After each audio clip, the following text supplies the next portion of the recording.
बिस्मिल्लाहिर्रहमानिर्रहीम। मैं हूं आमिर भट्ट और आप देख रहे हैं सिटी 5। बढ़ते हैं आज की ताज़ा तरीन हेडलाइंस की तरफ।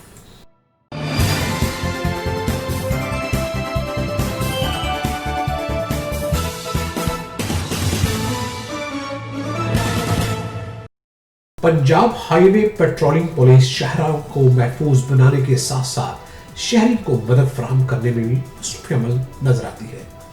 मज़ीद तफसीलात जानेंगे हमारे नुमाइंदे मोहम्मद रिजवान आजद से। जी रिजवान, आगाह कीजिएगा। जी बिल्कुल, पंजाब हाईवे पेट्रोलिंग पुलिस शाहराहों को महफूज बनाने के साथ साथ शहरियों को मदद फराहम करने में भी मसरूफ़ अमल है। एसएसपी पेट्रोलिंग चौधरी फारूक अहमद हुंदल ने तमाम पोस्ट इंचार्जेस को पैगाम दिया कि जराइम के खात्मे के साथ साथ शहरियों को मदद फराहम करना पेट्रोलिंग पुलिस का शियार है, जिस पर अमल करते हुए शहरियों को मदद फराहम की गई। मुख्तलिफ गाड़ियों और मोटरसाइकिल सवारों को मदद फराहम की गई। नाजायज़ असला 244 बोर्ड रखने वालों के खिलाफ पर्चा दिया गया। चोरीशुदा मोटरसाइकिल बाजियाब किया गया और वन व्हीलिंग करने वालों के खिलाफ भी कार्रवाई अमल में लाई गई। पेट्रोलिंग पोस्ट डाल मोड़ ने एक कम उम्र लड़का अवैस अली वाल्द मोहम्मद अकरम सकना ज़िला बक्कर उम्र तकरीबन 16 साल की मदद की, जो कि बेयारो मददगार सड़क किनारे खड़ा था। उसको उसके वालदैन से मिलवाया गया। वालदैन ने पेट्रोलिंग पुलिस का शुक्रिया अदा किया।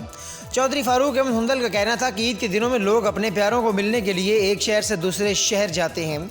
शाहराहों पर उनके सफ़र को महफूज बनाने के लिए मौसर पेट्रोलिंग ज़रूरी है। एसएसपी पेट्रोलिंग फारूक अहमद हुंदल ने रीजन फैसलाबाद के तमाम इंचार्जेस और पेट्रोलिंग ऑफिसर्स को शाबाश दी कि ईद पर कोई नाखुशगवार वाक़या पेश ना आया है। जी सिटी 5 टीवी में फिलहाल इतना ही। मजीद खबरों के लिए देखते रहिए सिटी 5 टीवी। मत भूलिए हमारा पेज लाइक करना सिटी 5 टीवी। तब तक के लिए इजाजत दीजिए। अल्लाह के बाद।